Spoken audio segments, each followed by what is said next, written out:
I think I've told you guys, he's 20 years old, lifelong Padre fan.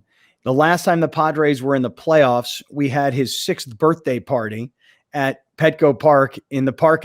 You imagine 20 kids with like 3 dads walking around the park, and hot dogs here and sodas there and ball game out there and the park wiffle ball field. And you're a young kid, and your whole life you're a Padre fan. And last night I'm sitting here listening to my kid who's whining and bawling on the couch. I can't believe it. It sucks. We can't get over. We're losing. This is so bad. Why'd they start him? It all is this guy's fault. And then Tatis, exactly the player that needed to take control of the game. Not only does Tatis hit this home run, but the bat flip is so swaggy that it's look. Oh, that's right. I just did that. Yes, I just hit that, flip my bat. I'm looking at all of you, and let's freaking go. I'm leading it. Let's go. And then to not only have Tatis hit this bomb home run, and then Machado step up for back-to-back home runs. Incredible. And then not long after, Will Myers comes up and hits a home run. And then back to Tatis for another one. And then back to Myers for another one. Alex has just put up on the screen for those of you watching. Let me reference it. Padres back-to-back home runs. Tony Gwynn, Greg Vaughn, 98 World Series Game 1. 2020, this year, Tatis and Machado back-to-back home runs. Yeah, dude. I mean, it was crazy exciting. And for those of you that actually are in the parking lot right now, in that Lexus lot, and for those of you that were in the Lexus lot last night, which, I mean, this worked out exactly the way the Padres wanted it to work out. The team comes to life. Slam Diego finally shows up, okay, led by Mr. Slam Diego himself. And then the parking lot in the Lexus lot where fans had bought, parking spaces and watching up on a big screen, games going on in the ballpark. People are outside watching the game. Alex, show everybody who's watching and for those listening, here's what's going on. Let's go!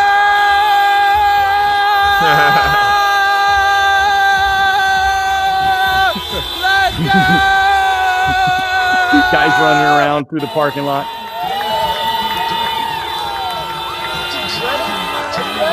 Myers' second home run. And this just sounds like, listen to all the horns honking. Myers bomb. Let's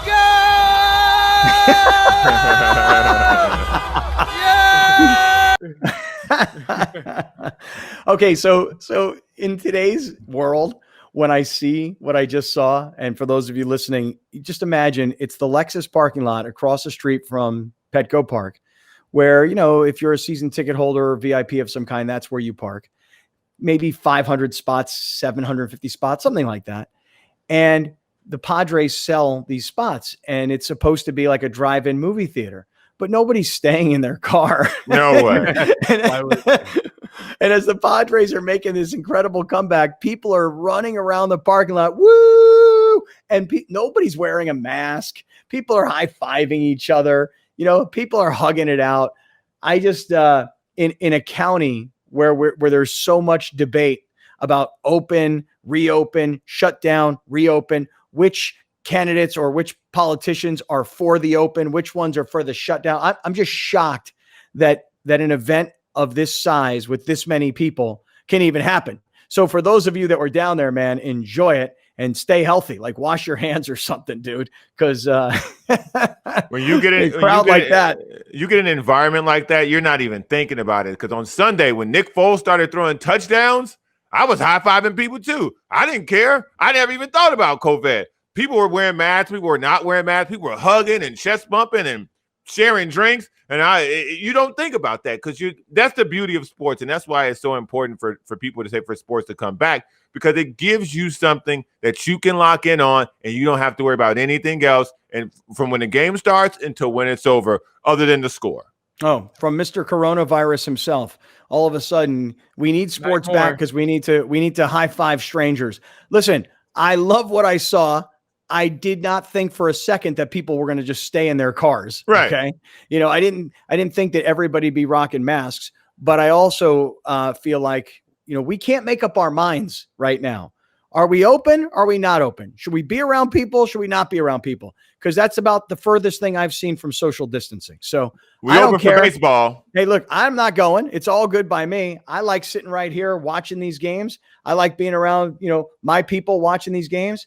Alex, give me what you were thinking last night, because Padres were down and people were moaning and groaning that this is so San Diego, it's over.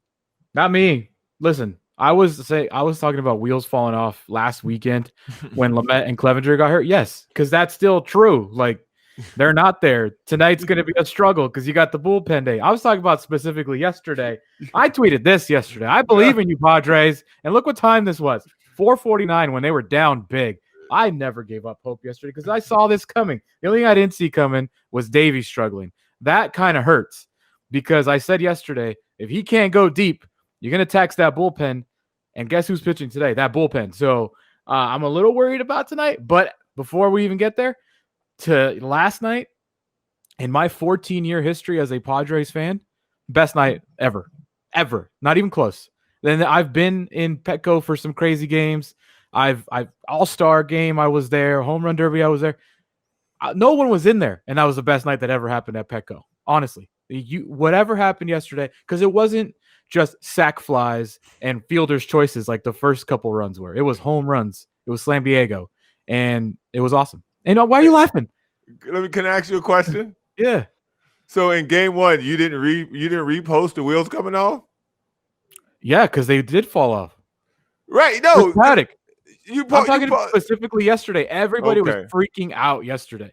You weren't freaking out. I called game one loss. Did we not call game one lose? Like, we did. You're the one that's the sheriff. Like, the two of us.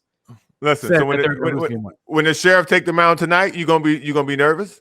Hell yeah. Yeah. You're the one who said yesterday he should never pitch again this year.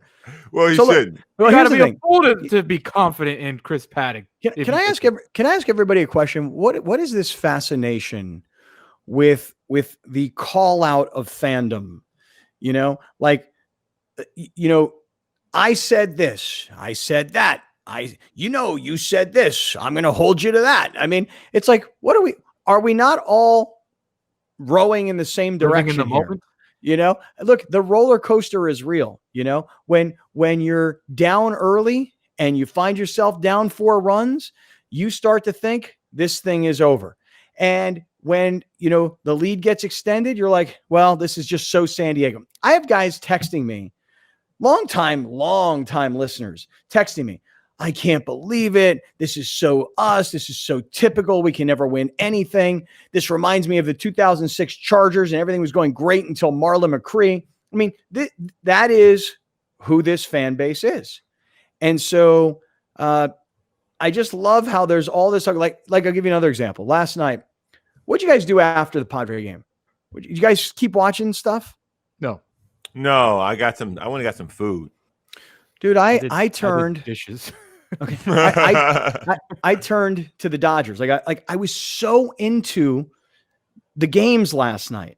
And I loved that ESPN had the Padres and ESPN2 had the Dodgers. And I could just click back and forth. I'm watching what's going on. I've never been more into baseball than this year. Never. Because your team, your I put it in quotes, your teams are in it.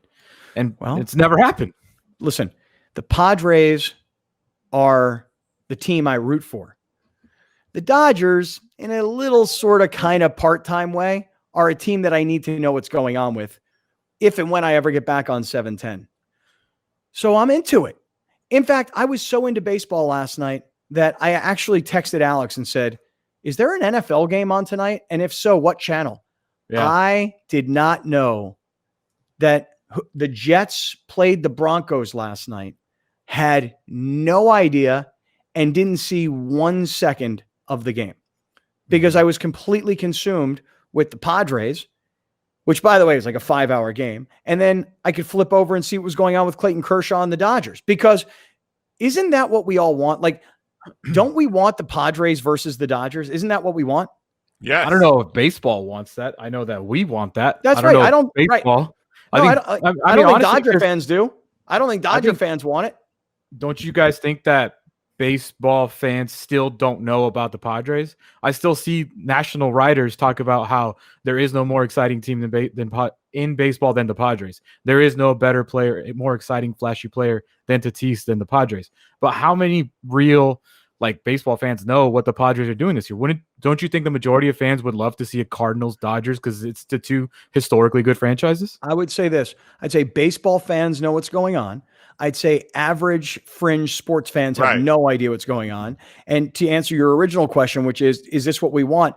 Padre fans want Padres Dodgers. Dodger fans don't want Padres Dodgers because Dodger fans don't even want to give the Padres a shot because they know that if the Padres win, they'll never hear the end of it. So I just think that it's like the Rays. Like the Rays were the number one team in American League. Do you know about it? No, of course not. Same thing with baseball people do. Baseball people do. I think baseball would prefer for the Padres to play the Dodgers because their hottest, youngest, flashiest player in their sport would be going against their biggest market and their most well-known market across the country outside of the Yankees. If the Cardinals were to win this series, who are they? Who's the person you're putting up in the commercial ad? Goldschmidt. Right. Okay. Would you, if you're Major League Baseball, does that ring a bell or does Tatis ring a bell? Of course. So you're talking about baseball. I was just talking about the fans, the general fans of baseball would probably just want the Cardinals because it's the historically good team. Well, you're saying that on the East Coast, people would be more familiar with the, it's kind of like when the Mets played the Yankees in the World Series. Wait, say again? What Browner said is absolutely true. I think baseball itself, MLB, wants Tatis. Yeah. Of course. Oh, yeah, because bat flipping used to be part of the unwritten rules of you don't do that. Until we kicked the Rangers' ass, and now we changed those rules. All right, remember when Joey Batista did that for the Blue Jays 2 or 3 years ago? It was nonstop headlines about the bat flip that he did. Tatis does it yesterday. We already shut those haters up. No one talks about it because it's accepted now. Yeah, very few. Well, unless you're a St. Louis Cardinals fan, there's been a few that have had plenty to say. So, yeah, of course. Look, if that was somebody bat flipping against us, we'd be like, oh, that's not cool. But it's our bat flipper, so it's awesome. So anyway, listen, I got a lot to get to today. Otherwise, we're never going to get to any of this stuff. Alex, we have a huge show coming up today. We're not getting to anything else today. That is it. Yeah. It's just Padres, but it's also we're gonna have listeners chiming in today via Zoom, which I'm very excited about. We're gonna have our weekly NFL picks. What's it called? Our money, whatever we House Money with Lee Sterling. Brought to you by 7 Mile Casino. We are gonna talk to Landon Donovan, who was on Good Morning America this morning. Oh wow! And Beer Fridays with Coronado Brewing today.